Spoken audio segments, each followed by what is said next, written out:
नमस्कार दोस्तों, आप सभी लोगों का स्मार्ट लर्निंग यूट्यूब चैनल में हार्दिक स्वागत है। जो इतिहास की ये सीरीज चल रही थी श्रृंखला, उसमें ये तीसरा लेक्चर है, जिसमें आज हम लोग इतिहास में प्रागैतिहासिक काल के बारे में डिस्कस करेंगे। उससे पहले थोड़ा सा चैनल के बारे में आप लोग जानकारी ले लीजिए कि ये हमारे स्मार्ट लर्निंग चैनल का आइकन है। चैनल का नाम है स्मार्ट लर्निंग, और जो ये कोटेशन है नॉलेज इज पावर, इसको मैंने ऐड किया है अपने चैनल के प्रोफाइल में, क्योंकि ये एजुकेशनल चैनल है। तो फिर जो नॉलेज, हम लोग नॉलेज के लिए ही तो पढ़ रहे हैं, ठीक। तो नॉलेज को एज अ सोर्स हम लोग इस्तेमाल करते हैं और उसको देखते हैं कि वो क्या है कि एक आपको पावर की तरह आप में दिखता है, ठीक। तो हम लोग को नौकरी के लिए या फिर और अन्य किसी के लिए नहीं पढ़ना है। हम लोग जो पढ़ रहे हैं कंटेंट, वो हम अपने नॉलेज के लिए पढ़ रहे हैं, ठीक है। तो फिर नॉलेज बढ़ाइए और सारी चीज़ें यूं ही आप तक पहुंच जाएंगी, ठीक। तो फिर इसके लिए 2-3 काम आपको करने होंगे। पहले तो ये है कि आप हमारे चैनल को सब्सक्राइब करिएगा, ठीक, और बेल आइकन को प्रेस करिएगा, जिससे हमारी सारी नोटिफिकेशन आपको पहुंचती रहे। आप हमारे इंस्टाग्राम पेज को फॉलो कर सकते हैं। अगर पीडीएफ चाहिए होगी जो भी पढ़ रहे हैं, तो उसके लिए आप टेलीग्राम ग्रुप को ज्वाइन कर सकते हैं, जो और उसके साथ साथ फेसबुक पेज को भी लाइक कर सकते हैं। इन सभी की जो लिंक है वो डिस्क्रिप्शन में डाल दी गई है, वहाँ से आप इसको देख सकते हैं। तो आज हम लोग शुरू करेंगे मेनली अपने प्रागैतिहासिक काल से स्टार्ट करेंगे, ठीक है। तो आज हम लोग देखते क्या है कि ये जो प्रागैतिहासिक काल की आज बात हो रही है वहाँ से हम लोग करेंगे। तो प्रागैतिहासिक ऐसा काल होता है जिसके लिए कोई लिखित सामग्री उपलब्ध नहीं होती। प्रागैतिहासिक काल जो है, प्री हिस्टोरिक जो पीरियड होता है इतिहास का, उसमें मेनली ये देखा जाता है कि इसमें कोई भी लिखित सामग्री उपलब्ध नहीं होती है। और क्या इसमें विशेषताएं होती है कि इसमें जो मानव का जीवन होता है अपेक्षाकृत पूर्णतया सभ्य नहीं होता है। मतलब वो असभ्य टाइप से अपना जीवन यापन करते हैं, अपना जीवन जीते हैं। जो भी उस काल में मानव पाए जाते थे उनकी बात हो रही है। तो जब कोई लिखित सामग्री उपलब्ध नहीं है तो उनके बारे में और सारी जानकारी भी अनुपलब्ध हो जाएगी, क्योंकि लिखित सामग्री कोई लिटरेचर हो गया या फिर कोई अभिलेख हो गए, सिक्के हो गए, कुछ ना कुछ तो मिलना चाहिए ना, जिसकी जिससे हम लोग उस एज के बारे में पता कर सकें। लेकिन कोई लिखित साक्ष्य मिलता ही नहीं है, तो इसलिए उसको हम लोग प्री हिस्टोरिक पीरियड में उसको डिवाइड कर देते हैं। तो इस काल का जो इतिहास होता है पुरातात्विक स्रोतों से ज्ञात होता है। पुरातात्विक स्रोत ये है कि कहीं अगर साइट उत्खनन की जा रही होती है तो वहाँ इस काल के बारे में पता लगता है कि यहाँ पे मानव सभ्यता थी, जो कि प्री हिस्टोरिक एज की थी। तो मेनली जो प्राग ऐतिहासिक काल होता है, इसको 3 भागों में बांटा गया है, ठीक है। जो प्री हिस्टोरिक पीरियड होता है, तो उसमें यह है कि अभी प्राग ऐतिहासिक काल की बात करते हैं हम लोग। तो भारत में जो पुरा पाषाण काल से संबंधित पुरातात्विक खोज को शुरू करने का श्रेय किसको जाता है? तो रॉबर्ट ब्रूस फुट को जाता है। तो एक क्वेश्चन आप लोग तैयार कर लीजिएगा कि रॉबर्ट ब्रूस फुट ही भारत में पुरा पाषाण काल से संबंधित जितने भी पुरातात्विक खोजें हुई हैं उनको स्टार्ट करने का जो श्रेय इन्हीं को जाता है, ठीक है। भारत में जो पुरा पाषाण कालीन से संबंधित पुरातात्विक खोज है उसको रॉबर्ट ब्रूस साहब ने स्टार्ट कर दिया। और ये क्या था कि भारत भूवैज्ञानिक सर्वेक्षण में ये वर्तमान तमिलनाडु के चिंगलपुर जिले के पल्लवरमपुरम नामक एक पुरा स्थल है, उसको 30 मई 1863 को लेटराइट के जमाव से हस्त कुदार खोज निकाला था इन्होंने। मतलब ये है कि इन्होंने किस साइट की खोज करी, वो थी चिंगलपुर जिले में पल्लवरमपुरम नामक एक स्थान था, वहाँ पर इन्होंने एक साइट को खोजा था। ठीक, तो वही सबसे पहला वही ये स्थल है पुरापाषाण कालीन का, जिनको इन्होंने रॉबर्ट ब्रूसफुट साहब ने उसको खोजा था। ठीक,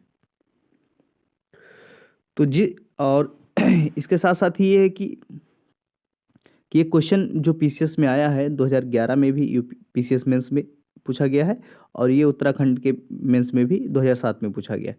तो वो कौन सा था कि निम्नलिखित में से कौन सा स्थल प्रागैतिहासिक चित्रकला के लिए प्रसिद्ध है।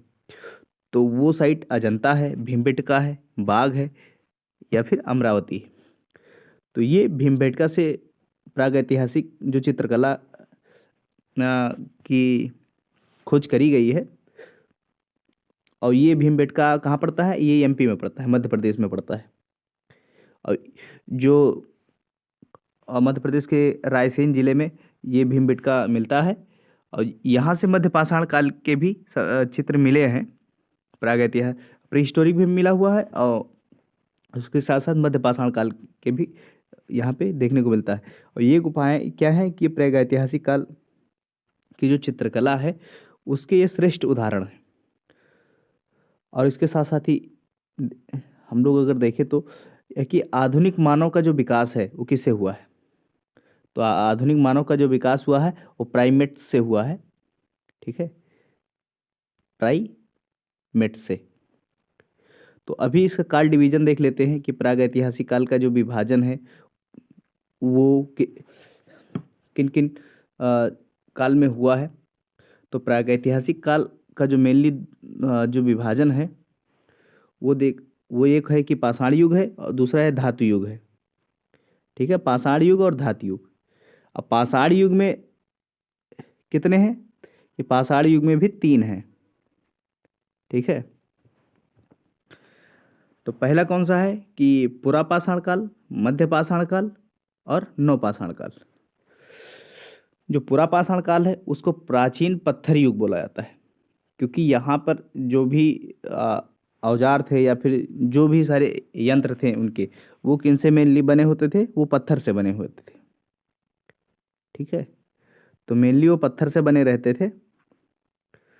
और जो पुरापाषाणकालीन जो स्थल है उसका सर्वप्रथम खोज किसने किया था, रॉबर्ट ब्रूस फुट द्वारा सर्वप्रथम पुरापाषाणकालीन जो युग है या फिर स्थल है उनको खोजा था इन्होंने।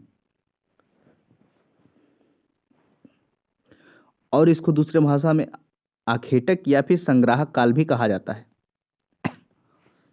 आखेटक व संग्राहक काल भी पुरापाषाणकालीन की जो साइट है उसको बोला जाता था, या फिर उसके काल को भी बोला जाता था। और जो पुरापाषाणकालीन के जो फिर मानव थे वो कहाँ पर रहा करते थे, तो उसका एग्जाम्पल देखने को मिलता है कि जो शैल निर्मित गुफाएं होती थी, कहने का ये है कि जो पहाड़ों पे काट करके जो गुफाएं बनाई जाती थी वहाँ पर उनका जो आश्रय स्थल हुआ करता था। तो ये बात थी पुरापाषाणकालीन की। अभी बात करते हैं मध्य पाषाणकालीन की। तो मध्य पाषाण काल में होता क्या था, इसको मध्य पत्थर युग बोला गया, कि यहाँ जो औजार थे वो पुरापाषाणकालीन जो पत्थर के औजार थे उनसे श्रेष्ठ थे, होते पत्थर के ही थे, बट यहाँ पे अच्छी क्वालिटी के पत्थर यूज किए जा रहे थे, और जो औजार थे वो ज़्यादा शार्पनेस हुआ करते थे पुरापाषाणकालीन से। ठीक, इसकी सर्वप्रथम खोज किसने की थी, तो इसकी सर्वप्रथम खोज जॉन इवांस ने किया था, जॉन इवांस ने। और इस काल को भी आखेटक व पशुपालक काल बोला गया। उसको क्या बोला था, संग्राहक काल बोला गया था। और मध्य पाषाण काल को क्या बोला जाएगा, पशुपालक काल बोला जाएगा, क्योंकि इसी काल से मेनली पशुपालन का जो एग्जाम्पल है वो देखने को मिलता है।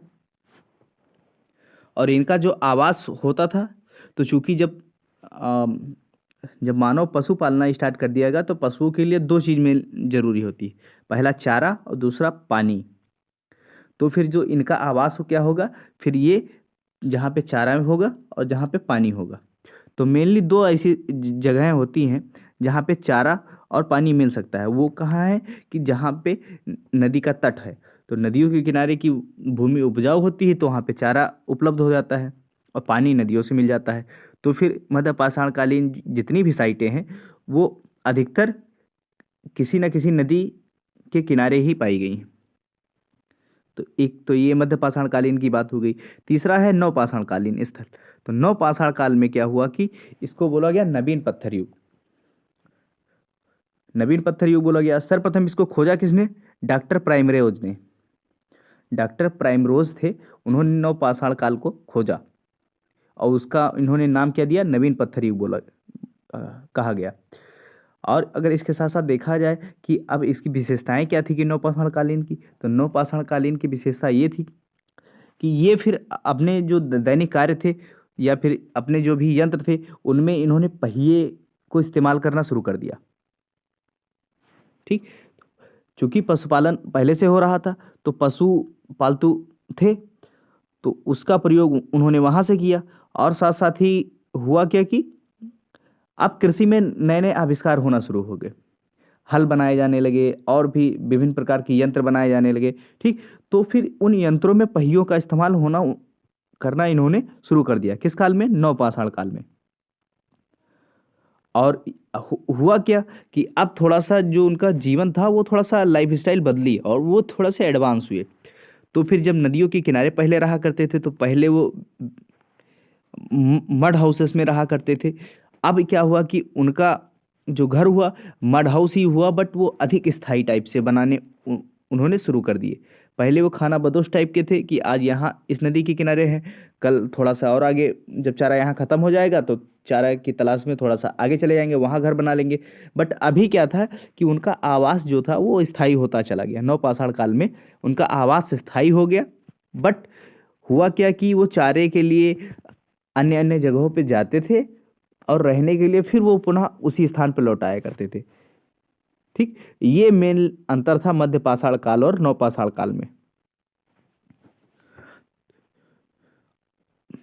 तो ये बात हो गई कि प्रागैतिहासिक काल का पहला डिवीजन जो पाषाण युग नाम से जाना जाता था। अभी बात करते हैं दूसरे युग की जो धातु युग से बिलोंग करता है। तो धातु युग में सर्वप्रथम ताम्रकालीन युग आया। तो ताम्रकालीन युग में हुआ क्या कि जो तांबा हो गया, तांबा और प्लस पत्थर का उन्होंने उपयोग किया और इस काल को ताम्रकालीन युग कहा गया। और इस युग की विशेषता ये थी कि यहाँ पर क्या हो गया कि पत्थर और औजार में इन्होंने तांबे का प्रयोग करना शुरू कर दिया। और फिर इनका साथ ही साथ इनका जो आवास हो गया वो थोड़ा सा और स्थायी हो गया। और स्थायी होने के साथ साथ अब ये कच्चे और पक्के जो आवास थे उनमें इन्होंने रहना स्टार्ट कर दिया। कुछ समय बाद जब युग बदला तो उस नए युग का नाम दिया गया कांस्य युग। और कांस्य युग में होता क्या है कि अब कांस्य युग तो हो गया, अब समझना ये है कि कांसा किसको कहते हैं, कांस्य किसको कहा जाता है। तो जब चूंकि इनके पास तांबा पहले से था, तांबे का प्रयोग कर भी रहे थे, बट क्या होता था कि जो तांबा है वो अधिक लचीला होता है, कठोर नहीं होता है। तो फिर इनके जो औजार थे वो उतने शार्पनेस नहीं दे पाते थे, उतनी मजबूती ये नहीं दे पाते थे जितनी उनकी ज़रूरत थी।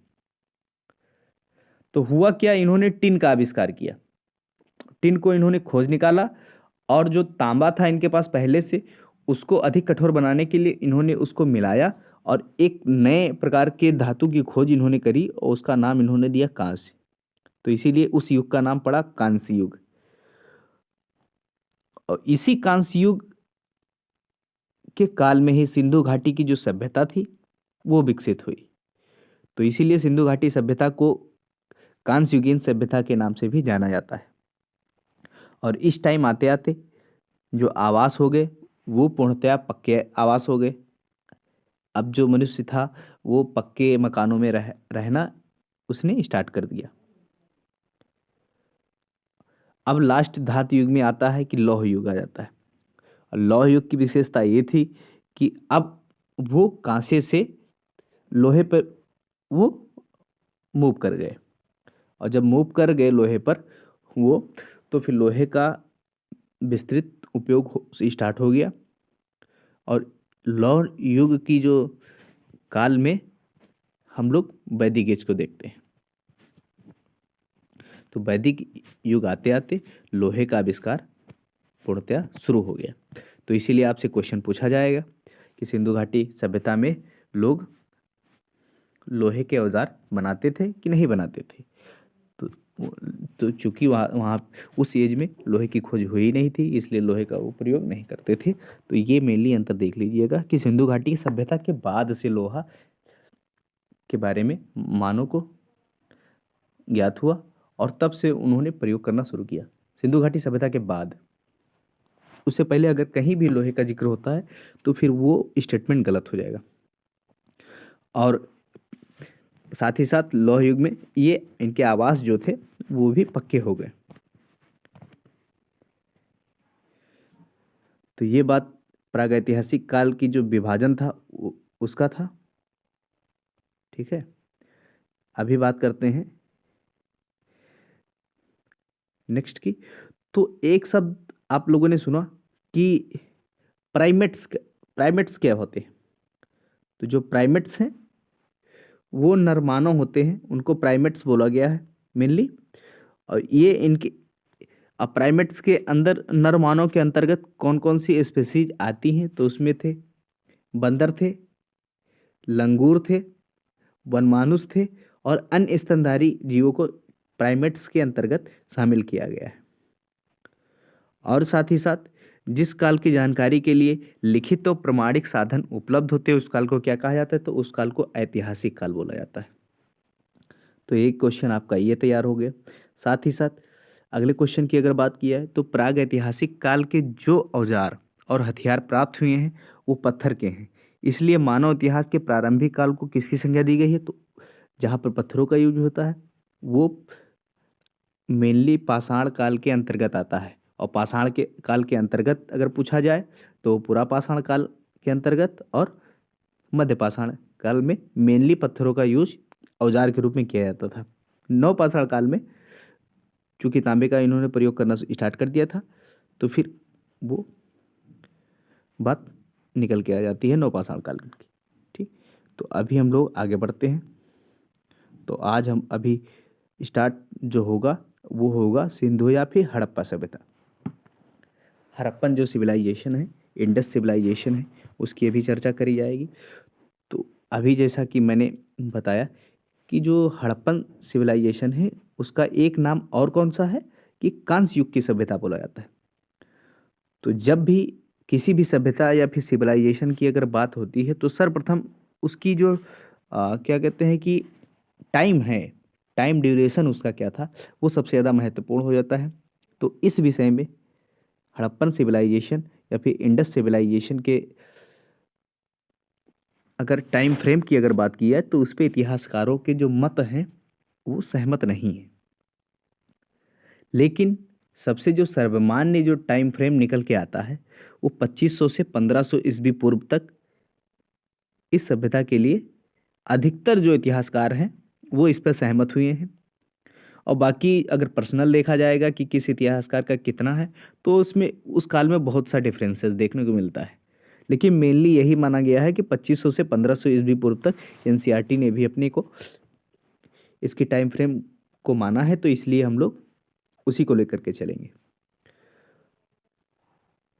तो इस सभ्यता को मेनली किन किन नामों से जाना जाता है। तो एक तो सिंधु घाटी की सभ्यता हो गई, दूसरा हो कि हड़प्पा की सभ्यता हो गई और तीसरा क्या है कि सिंधु सरस्वती सभ्यता भी इसको बोला गया है। सिंधु सभ्यता भी कोई कोई कह देता है, सिंधु घाटी की सभ्यता भी कोई कह देता है, हड़प्पा सभ्यता भी बोल जाता है। तो इसके अनेक कई नाम हैं। ठीक, तो सिंधु घाटी की सभ्यता में एक क्वेश्चन बहुत ज़्यादा पूछा जाता है, वो क्या है कि क्या सिंधु घाटी सभ्यता में घोड़ों का उपयोग किया जाता था। तो अगर ये इस क्वेश्चन में अगर पूछा जाए तो अगर 3 ऑप्शन आपको दिए जाए, हाँ, नहीं या फिर ज्ञात नहीं, उपलब्ध सामग्री स्रोत नहीं है, ठीक, तो फिर उसके बारे में ये होगा कौन सा आपका लोग प्रयोग करेंगे, कौन सा आंसर लगाएंगे? तो उसमें ये है कि अधिक स्पष्ट जो है पुख्ता सबूत नहीं मिला है। पुख्ता जिसको सबूत कहते हैं। हाँ, घोड़े का अवशेष जरूर मिलता है, लेकिन कहाँ से मिलता है? सुरकोटदा से मिलता है, केवल एक साइड से केवल मिलता है, वो भी कुछ ही घोड़ों का। तो चूंकि वो क्या था कि सुरकोटदा जो था वो कोस्टल लाइन पे पड़ता था, और वो चूंकि एक जिसको आजकल नेशनल हाईवे बोला जाता है उस पर पड़ता था, तो वो ट्रांसपोर्ट के लिए या फिर ऐसे चीज़ों के लिए जो दूसरी सभ्यता से आए हुए घोड़े हो सकते हैं। तो इस पे इतिहासकारों का मतलब कुछ बैठ नहीं रहा है। तो इसलिए मेनली ये माना गया है कि साधारणतया घोड़े का यूज होता नहीं था सिंधु घाटी सभ्यता में, ऐसा सबूत मिला नहीं है। बट एक जगह से अवशेष मिला है, तो वो किसी बाहरी सभ्यता का है या फिर इंडस सिविलाइजेशन का है, तो इस पे मतभेद है। तो ये आप लोग जान के रखिएगा। तो सिंधु घाटी सभ्यता है, तो उसके जो मेन मेन शहर हैं वो उसके नाम आप लोग जान जाइए। इसे मांडा है, इस्लामाबाद के आसपास पड़ता है। मूसा खेल है, हड़प्पा है, रोपण है, बनावली है, राखीगढ़ी है, आलमगीर है, कालीबंगा है, ठीक, सुक्कर है, कोट दीजी है, चनहुदड़ो है, नुहाटो है, धौलाबीरा है, अलबिहानो है, बालाकोट है, आमरी है, निंदोवाड़ी है, लोहम जोदड़ो है, मोहनजोदाड़ो है, बेसलपुर है, सुरकोतदा है, लोथल, रंगपुर, रोजदी, दायमाबाद। तो इसमें यह है कि सबसे जो दक्षिणतम साइट पाई गई है वो दायमाबाद में है, जो ये महाराष्ट्र में है। सबसे पूर्वी अगर देखा जाए तो आलमगीरपुर में है, जो उत्तर प्रदेश मेरठ के आसपास मिलता है। और सबसे वेस्टर्न जो भी आपको मिलता है वो अफगानिस्तान के आसपास एक साइड देखने को मिलती है, ठीक। तो ये अभी हम लोग आगे पढ़ेंगे, तो फिर इसको देखते हुए आगे हम लोग आगे बढ़ेंगे। और तो हम लोग कुछ क्वेश्चन को आगे अभी जिक्र करते हुए आगे बढ़ते हैं। तो मेनली सिंधु घाटी की जो स्थल है उसका जो अगर कालीबंगा साइट के बारे में अगर आपसे पूछा जाए तो कालीबंगा आपको कहाँ देखने को मिलता है? तो वो आपको कहाँ मिलेगा? राजस्थान में देखने को मिलेगा, ठीक है। तो राजस्थान में हो गया। हड़प्पा काल की जो मुद्राएं हैं उनका निर्माण किस पदार्थ से होता था, किस धातु से होता था? तो वो एक सेलखड़ी पदार्थ था, उसी से जो हड़प्पा काल की जो मुद्राएं थी उनका निर्माण किया जाता था। और ये हड़प्पा सभ्यता किस युग की थी? तो वो कांस्य युग की थी, ये आपको बता ही दिया गया। सिंधु घाटी की सभ्यता के लोगों का मुख्य व्यवसाय क्या था? तो फिर आप अब एक मूवी आई थी ऋतिक रोशन की, आप लोगों ने देखा भी होगा, मोहनजोदारो। तो उसमें क्या था कि उनका जो मुख्य कार्य क्या था? तो वो व्यापार था, उनका व्यवसाय मेनली क्या था? व्यवसाय वो व्यापार था। तो सिंधु घाटी के सभ्यता का लोगों का जो मुख्य व्यवसाय क्या था? कृषि नहीं था। कृषि किसका था?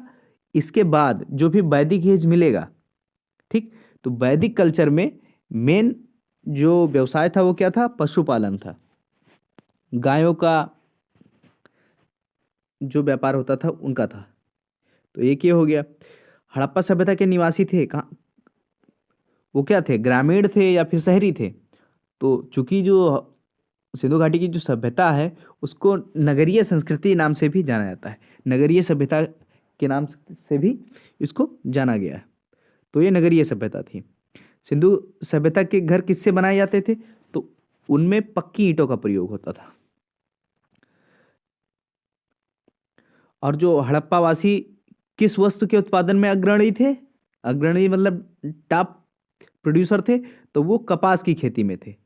तो कपास जानते हैं कि कितने प्राचीन से हम लोगों के यहाँ था? तो कपास हो गया। हड़प्पन सभ्यता का सर्वप्रथम खोजकर्ता कौन था? तो हड़प्पा साइट को किसने खोजा? दयाराम साहनी ने खोजा, ठीक है, 1921 के आसपास। सिंधु सभ्यता का जो जो बंदरगाह शहर है कौन सा है? तो सिंधु घाटी का बंदरगाह शहर लोथल था। और लोथल कहाँ आपको देखने को मिलेगा प्रेजेंट टाइम में? वो गुजरात में मिलेगा। हड़प्पा कालीन, अगले क्वेश्चन को देखेंगे तो हड़प्पा कालीन नगर जिसका प्रतिनिधित्व लोथल का पुरातत्व स्थल करता है वो किस नदी पर है?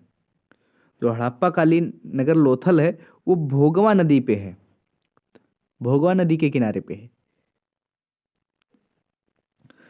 और एक क्वेश्चन आता है कि हड़प्पा सभ्यता से कि कौन सी ऐसी साइट है हड़प्पा सभ्यता की जहां पर जल प्रबंधन की जो व्यवस्था थी वो सबसे उन्नत तकनीकी की थी? तो वो साइट देखने को भी मिलती है धौलावीरा। और अभी धौलावीरा को प्रेजेंट टाइम में यूनेस्को की वर्ल्ड हेरिटेज साइट में इसको ऐड कर लिया गया है। तो ये आपका करंट अफेयर्स हो गया, इसको भी आप लोग लर्न कर सकते हैं। इसके साथ साथ ही सिंधु घाटी की सभ्यता गैर आर्य थी, क्योंकि क्योंकि आर्य क्या थे? वो कृषि प्रधान सभ्यता थी, ग्रामीण सभ्यता थी, खाना बदोश टाइप की थी कि आज जहाँ पे चारा उपलब्ध है वहीं पर उनका निवास होगा। तो वो ऐसी सभ्यता थी। और जो सिंधु घाटी सभ्यता वो कैसी थी? वो नगरीय सभ्यता थी। तो इसलिए इन दोनों में डिफरेंसेस देखने को मिलता है। तो इसलिए जो सिंधु घाटी की सभ्यता को क्या बोला गया कि ये गैर आर्य सभ्यता थी। सिंधु घाटी सभ्यता की खोज किस वर्ष हुई? 1921 में हुई। अभी मैंने बताया दयाराम साहनी द्वारा खोजा गया। सिंधु घाटी सभ्यता की जो विकसित अवस्था में किस स्थल के घरों में कुओं का अवशेष मिलता है? तो मोहनजोदाड़ो जो शहर है वहाँ में, वहाँ के जो घर हैं उनमें कुआं देखने को मिलता है। ठीक। और मोहर पर किसु जो हड़प्पा सभ्यता है उस सभ्यता में जो मोहर पाई गई है उस मोहर पर किस पशु की आकृति देखने को मिलती है? तो वो था बैल। ठीक। और ये जो बैल था वो सिंधु घाटी सभ्यता जो मेसोपोटामियन जो सभ्यता थी उनके मध्य व्यापारिक संबंध थे, क्योंकि जो मेसोपोटामियन सभ्यता थी वहां के सिक्कों पर भी बैल की आकृति देखने को मिलती है और सिंधु घाटी की सभ्यता पर भी देखने को मिलती है। तो ऐसा अनुमान लगाया जा रहा है कि ये दोनों सभ्यताएं एक समय में थी और इन दोनों सभ्यताओं के मध्य व्यापार हुआ करता था, तभी तो मैचिंग मैचिंग देखने को मिलेगा। तो एक बात ये निकल के आती है। और अगर अगले क्वेश्चन को देखा जाए कि हड़प्पा सभ्यता में जो लोग थे उनकी जो सामाजिक पद्धति कैसी थी, तो उनमें क्या थी? समानता की भावना थी, समाजवाद का जो भाव था वो देखने को मिलता था।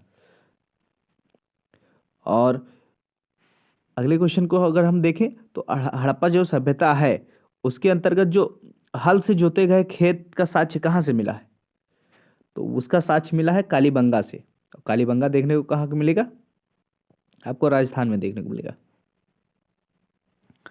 तो सिंधु घाटी जो सभ्यता है उसका संबंध किस काल से है? तो उसका संबंध आदि ऐतिहासिक युग से है। तो अभी आपके मन में एक क्वेश्चन आया होगा कि आदि ऐतिहासिक युग किसे कहा जाता है? तो ऐसा युग जिसके जानने के लिए उपलब्ध साक्ष्य तो मौजूद हैं, बट उन साक्ष्यों में जो लिपि का प्रयोग किया गया है उसको अभी तक पढ़ा नहीं गया है, पढ़ा नहीं जा सका है कि उसमें क्या लिखा हुआ है। तो अगर किसी युग के बारे में देखने को मिलता है तो उस युग को आदि ऐतिहासिक युग कहा जाता है, क्योंकि उसके बारे में पता तो है लेकिन अब उसके जो साक्ष्य मिले हैं उसमें क्या लिखा है ये नहीं पता है। तो ऐसे युग को किस कैटेगरी में रखा जाता है? आदि ऐतिहासिक युग में रखा जाता है।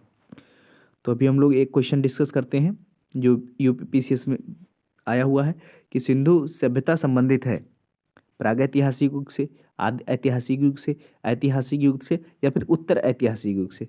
तो अभी आप लोगों को बताया गया है कौन सा क्वेश्चन सही हो जाएगा? ऑप्शन आदि ऐतिहासिक युग। ठीक। तो अभी हम लोग आगे बढ़ते हैं।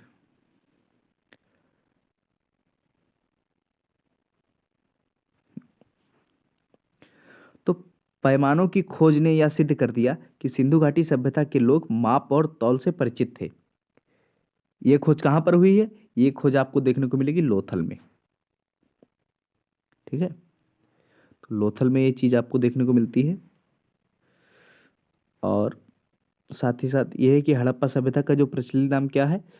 उसका प्रचलित नाम है सिंधु घाटी की सभ्यता।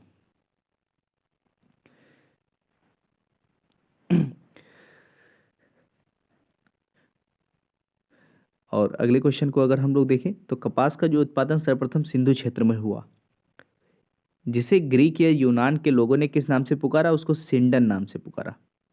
ठीक, यही सिंडन बाद में हिंडन हो जाता है और उसी हिंडन से नाम से उस नदी का नाम इंडस हो जाता है। उसी इंडस नदी के इस पार की जो भूमि थी उसको बाद में इंडिया बोला गया। ठीक, तो इस प्रकार हमारे देश का नाम पड़ा। तो सिंधु घाटी की सभ्यता जानी जाती है किसके लिए, तो अभी मैंने बताया अपनी नगरीय सभ्यता के लिए। और अपने नगरीय सभ्यता में जो भी अपने उन्होंने नगर नियोजन में वाटर ड्रेनेज सिस्टम बनाया था उसके लिए इन्हें जाना जाता है और उनमें इनकी निपुणता भी थी। तो एक क्वेश्चन और हम लोग देखते हैं कि जो सिंधु घाटी की सभ्यता की जो पहचान है वो निम्न में से किस पे है, तो वे सुंदर मूर्तियाँ बनाने में वो माहिर थे, या फिर धर्म एवं दर्शन शास्त्र में वो निपुण थे, या फिर आर्थिक एवं सामाजिक सुधार में निपुण थे, या फिर शहर योजना प्रणाली के लिए ये वेल ट्रेंड थे। तो फिर इस क्वेश्चन का सही आंसर क्या हो जाएगा, शहर योजना प्रणाली। ठीक, शहर योजना प्रणाली। और अगर कुछ महत्वपूर्ण फैक्ट के बारे में अगर देखा जाए तो सैंधो सभ्यता के ईंटों का अलंकरण किस स्थान से मिलता है, तो वो कालीबंगा से आपको देखने को मिलता है। स्वतंत्र भारत में सबसे अधिक संख्या में हड़प्पा जो कालीन स्थलों की खोज हुई है वो किस राज्य से हुई है, तो वो सबसे ज़्यादा साइटें अभी जो मिली हैं वो गुजरात में खोजी गई हैं हड़प्पा काल की। तो किस हड़प्पा कालीन स्थल से जो नृत्य मुद्रा वाली स्त्री का जो मिला है मूर्ति वो कहाँ से खोजी गई है, तो वो मोहनजोदड़ो से खोजी गई है। ये क्वेश्चन बार बार पूछा जाता है कि नर्तिका वाली स्त्री की जो कांस्य मूर्ति है वो कहाँ से मिली है, वो मोहनजोदड़ो से मिली हुई। और एक अगले क्वेश्चन को देखेंगे कि किस हड़प्पा कालीन स्थल से जो युगल समाधान का साक्ष्य मिला है, कि यहाँ पे दो युग जिस यहाँ पर युगल मतलब एक प्रेमी एक प्रेमिका को एक साथ दफनाया गया था और उसका जो समाधान है वो मिला है, वो कहाँ से मिला है, उसको खोजा गया है लोथल से। ठीक, तो एक लोथल हो गया।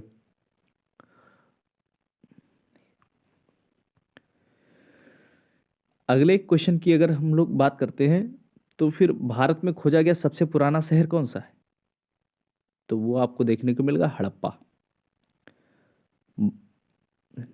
नेक्स्ट फैक्ट की अगर बात करी जाए तो भारत में चांदी की उपलब्धता के प्राचीनतम साक्ष्य कहाँ से मिलते हैं, हड़प्पन संस्कृति से मिलते हैं।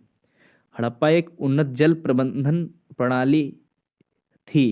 कहाँ पे थी हड़प्पा में, धौलावीरा थी। और धौलावीरा एक उत्खनित शहर है। ये आपको कहाँ के मिलेगा, ये कच्छ जिले में मिलेगा। और कच्छ जिला कहाँ है, गुजरात में। तो ये कुछ फैक्ट थे। अभी देखते हैं, एक आप लोगों को फिगर दिख रहा होगा स्क्रीन पे, वो फिगर किसका है, वो विशाल स्नानागार का है जो मोहनजोदड़ो में खोजा गया है। और ये सबसे प्रसिद्ध स्थल है मोहनजोदड़ो का। और इस विशाल स्नानागार का जो निर्माण हुआ पक्की ईंटों से हुआ है और ये दुर्ग क्षेत्र के अंतर्गत आता है।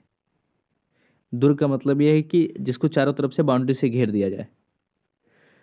और इस विशाल स्नानागार का जो उपयोग होता था वो सार्वजनिक रूप से जो धर्मानुष्ठान होते थे उनमें जो स्नान के लिए प्रयोग ये विशाल विशाल स्नानागार किया जाता था।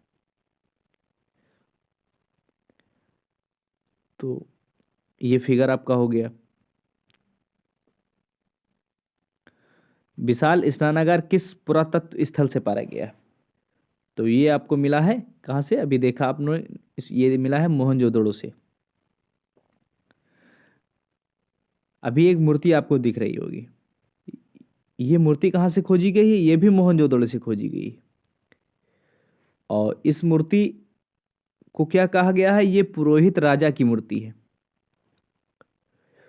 और ये क्या है कि ये मूर्ति जो ग्रीक देवता है उनसे कुछ कुछ मैच खाती है। ठीक है, तो इसलिए भी जो यूनानी सभ्यता है, ग्रीक सभ्यता है, उस वो उसको जो सिंधु घाटी सभ्यता है उसके साथ मैच करने का प्रयास किया जाता है, बट कोई पुख्ता प्रमाण भी मिला नहीं है। अभी आपको नीचे एक मोहर दिख रही होगी, मोहर जिसको बोला जाता है। ये मोहर किसकी है? पशुपतिनाथ की है। ठीक, जो एक हेलमेट लगाए हुए हैं सिर पे और जिनमें 2 सींगें निकली हुई। अभी इस मोहर के बारे में अगर देखा जाए तो ये आरंभिक धार्मिक ग्रंथ ऋग्वेद में रुद्र नामक देवता का उल्लेख मिलता है। तो रुद्र नामक जो देवता हैं उनके बारे में जो जो विशेषताएं बताई गई थी, उन विशेषताओं को लेकर के अगर एक फिगर ड्राउट किया जाए तो वो इस पशुपति जो मुहर है इससे मैच खाती है। ठीक, जो बाद में पौराणिक कथाओं में शिव के लिए प्रयुक्त नाम है, और शिव के लिए भी एक नाम प्रयुक्त किया जाता है, उनको रुद्र देवता भी बोला जाता है और पशुपति नाथ भी कहा जाता है। लेकिन शिव के विपरीत रुद्र को ऋग्वेद में ना तो पशुपति मवेशी के स्वामी बोला गया है और ना ही एक योगी के रूप में दिखाया गया है। तो फिर यहाँ पे थोड़ा सा विवाद देखने को मिलता है। अभी कुछ फैक्ट देख लेते हैं कि यूँ तो विभिन्न तिथि निर्धारित तकनीकें उपलब्ध हैं, परंतु भारत तथा अन्य देशों में जो पद्धति सुगम रूप से प्रयोग की जा रही है एज निकालने की, वो कौन सी है? तो वो रेडियो कार्बन डेटिंग तकनीक है। उसके द्वारा ये सारी चीज़ें निकाली जा रही। जो रेडियो कार्बन डेटिंग की जो तकनीक है, इसका प्रयोग किसके लिए कर सकते हैं? तो केवल ऐसी वस्तु के लिए जिनमें कार्बन मौजूद हो। जिनमें भी कार्बन मौजूद होता है वो कितना पुराना है, इसको रेडियो डेटिंग तकनीक से पता किया जा सकता है।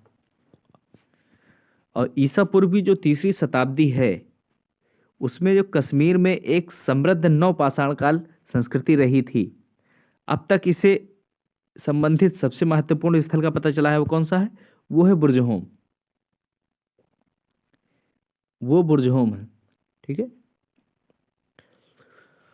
और उत्तर प्रदेश में कहाँ से वन्य एवं कृषि जन्य 2 प्रकार के चावल मिलने का विवरण प्राप्त हुआ है, जिसे ईसा पूर्व 6ठी या 5वीं शताब्दी के स्तर का माना गया है? वो थी बेलन घाटी के कोहलडीवा स्थान से।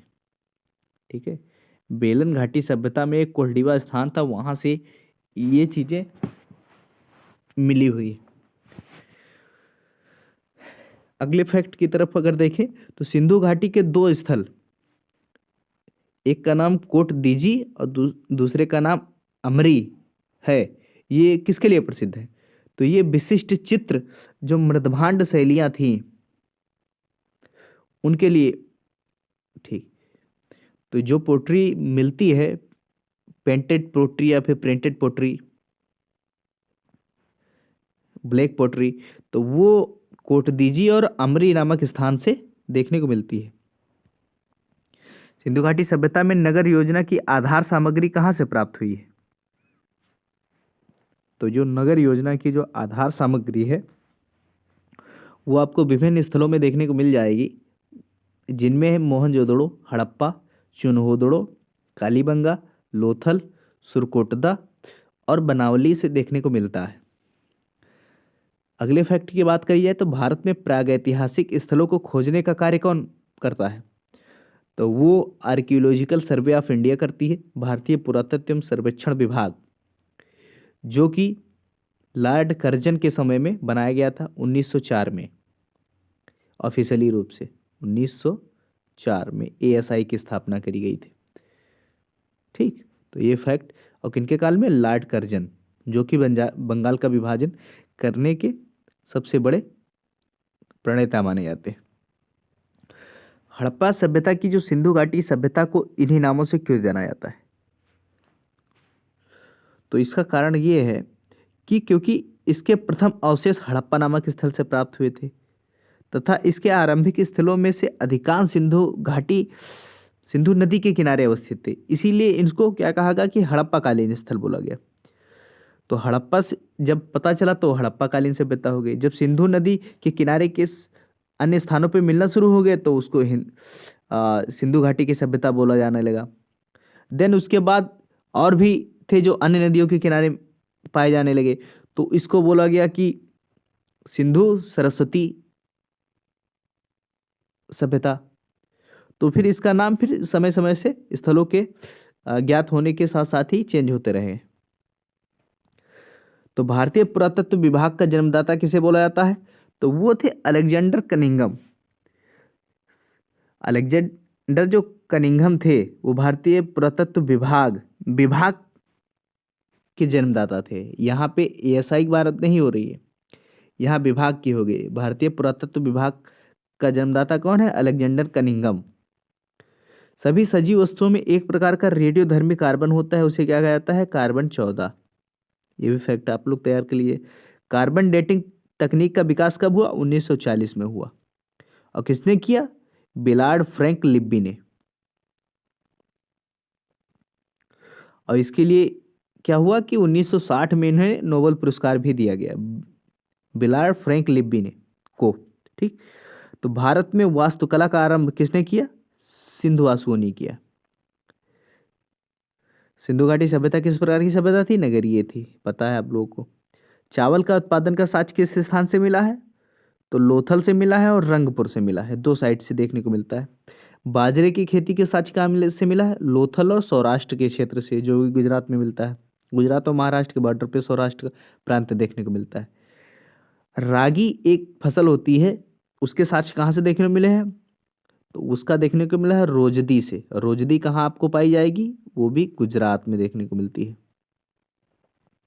ठीक है। तो ये कुछ फैक्ट थे सिंधु घाटी सभ्यता से रिलेटेड, जिनको हम लोगों ने जाना। ठीक। तो अभी शेष है, चूंकि लेक्चर बड़ा ना हो इसके लिए आज के लेक्चर में बस इतना ही हम लोग रखेंगे। तो फिर जितने भी फैक्ट बताए गए हैं वो सभी किसी न किसी एग्जाम में पूछे गए फैक्ट हैं। तो इन सारे फैक्ट को एक बार आप लोग दोहरा लीजिएगा। और इसके लिए सबसे बेस्ट ये होता है कि फिर एक बार आप इसको पढ़ लें, ठीक, उसको नेक्स्ट वीक में फिर से एक बार पढ़ लें, और तीसरी बार क्या करें कि जब इसको रिवीजन करने का हो तो फिर लेक्चर को स्टार्ट करें और फिर 2s की स्पीड में लगा दें और फिर आराम से फैक्ट को रिवीजन करते हुए चलते जाएं। क्योंकि आप लोगों ने डिटेल में पहले से पढ़ लिया है, बाद में रिवीजन करना है, तो फिर मेन फैक्ट वो अपना कम समय में आप इसको रिवाइज कर सकते हैं। और आप लोगों को अगर ये लेक्चर अच्छा लग रहा हो तो फिर चैनल को सब्सक्राइब करिएगा, लाइक करिएगा, कमेंट करिएगा और हमारा उत्साहवर्धन करिएगा, जिससे हमको और अधिक मोटिवेशन मिले और फिर हम नई चीज़ें आप लोगों के लिए ला सकें। ठीक। तो आज के लिए बस इतना ही था। आप सभी लोगों का धन्यवाद और साथ ही साथ नमस्कारम।